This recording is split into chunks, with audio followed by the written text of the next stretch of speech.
আমি যেভাবে দিক নির্দেশনা দিব ওইভাবেই সংসার চলতে হবে। এরকম কিছু মা বোনরা আছে না নাই? একটা কথা মনে রাখবেন, আল্লাহ রাসূল সাল্লাল্লাহু আলাইহি ওয়াসাল্লাম বলেছেন, যেই ঘরে, যেই পরিবারে, যেই সমাজে, যেই রাষ্ট্রে মহিলা নেতৃত্ব থাকে, সেই সমাজে, সেই রাষ্ট্রে কখনোই বরকত থাকে না। কি থাকে না? বরকত থাকে না। আপনি বিবাহ করেছেন, বিবাহ করার পর আপনি আপনার স্ত্রীর কাছ থেকে আপনি পরামর্শ নেবেন। কি নেবেন? পরামর্শ নেবেন, কিন্তু সিদ্ধান্ত তার কাছ থেকে নেবেন না, সিদ্ধান্ত আপনি নিজে নেবেন। আর একটা বিষয় হলো, অনেকে আমাদের কাছে বিচার দেয় কি, হুজুর আমাদের স্ত্রীরা শুধু মায় বাবার, তার শ্বশুর শাশুড়ের কথা মতো এই আধিপত্য বিস্তার করতে চায়, কিন্তু আমার মা বাবা তো এটা মানতে চায় না। আমি একটা পুরুষ মানুষ, নিজের কাছেও খারাপ লাগে, নিজের কাছেও খারাপ লাগে। একটা কথা মনে রাখবেন, শ্বশুর বাড়ির মানুষের কাছ থেকে পরামর্শ নেবেন। কি নেবেন? পরামর্শ নেবেন, কিন্তু সিদ্ধান্ত নিতে যায়েন না। সিদ্ধান্ত নেবেন আপনার মা বাবার কাছ থেকে। সিদ্ধান্ত নেবেন আপনার মা বাবা যদি বেঁচে থাকে আপনার মা বাবার কাছ থেকে নেবেন। আপনার মা বাবা যদি না বেঁচে থাকে স্ত্রীর কাছ থেকে পরামর্শ নিয়ে, এই শ্বশুর বাড়ির কাছ থেকে পরামর্শ নিয়ে সিদ্ধান্ত আপনি ডিক্লেয়ার দিবেন, তাহলে শান্তি আসবে। আমাদের মেয়ের পক্ষের মারা আছে, অনেক মারা আছে, যে যদি খালি একটু মাছ দিয়ে ভাত, প্রতিদিনই মাছ দিয়ে ভাত খায়, একদিন যদি খালি আলু ভর্তা হয়, এই তো শুরু হয়ে গেল।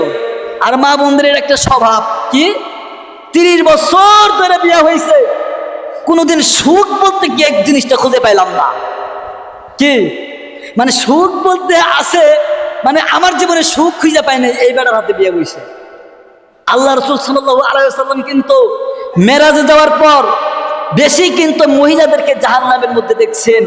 জিব্রাইলকে প্রশ্ন করা হয়েছে, এত মহিলা কেন জাহান্নামের মধ্যে, এত মহিলা কেন কান্নাকাটি করতেছে? জিব্রাইল আলাইহিস সালাম জবাব দেয়, এরা এরা অকৃতজ্ঞ ছিল, অকৃতজ্ঞ। কি কথা বলেন? অকৃতজ্ঞ। স্বামী 30টা বছর কষ্ট করছে, 30টা বছর মাথার ঘাম পায়ে ফেলায়া আপনাকে মানুষ করছে, আপনাকে ভরণ পোষণ দিছে, একদিন খালি আপনার পছন্দ কালা শাড়ি আনছে হলুদ শাড়ি, এই তো মাথা গরম।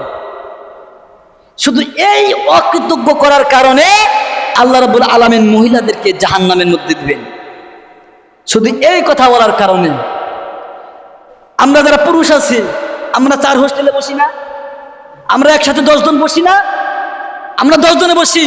আপনি কখনো বলেন আমার স্ত্রী খারাপ? আরেকজনকে বলেন? বলেন না। কোন পুরুষ এটা বলে না।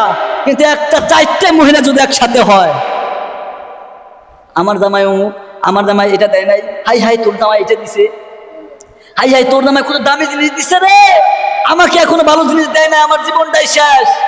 শ্বশুর শাশুড়ির কাছে বলে তোমার জামাই আমাকে কিচ্ছু দেয় নাই, আমাকে কিচ্ছু দেয় নাই, এই 10 বছর ধরে বিয়ে হয়েছে, ভালো একটা কাপড় কি সেটা দেখি নেই, ভালো একটা জুতা কি এটা আমি দেখি নেই, এই 8 মাস 9 মাস ধরে বিবাহ হয়েছে, আমাকে এখন পর্যন্ত একটা জামা কাপড় ভালো কিনে দেয় নাই তোমার জামাই।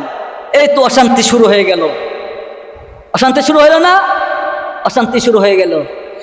প্রিয় ভাইয়ের আমার, একটু রাগান্বিত হইয়া আল্লাহর নবীর কাছে এসে বিচার দেয়, নবী গো, ওগো নবী, আপনার জামাই আপনার নাতিকে একটা জামা পর্যন্ত কিনে দিতে পারে না, আপনার জামাই কি দিতে পারছে?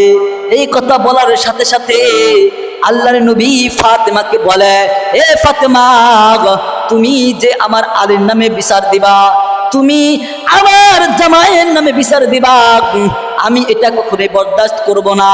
প্রিয় ভাইয়ের আমার, এই হাদিস দ্বারা আমাদের শিক্ষা হলো, যদি কোনো মা, যদি কোনো বোন স্বামীর নামে যদি মা বাবার কাছে বিচার দাও, এ শ্বশুর শাশুড়ি যারা আছেন, আপনার কর্তব্য হলো আল্লাহর নবীর আদর্শকে আপনি একটু লক্ষ্য করেন। আল্লাহর নবী কি ঘটনাটা ঘটাইছেন, একই ঘটনা তো আপনার মেয়েও ঘটাইছে।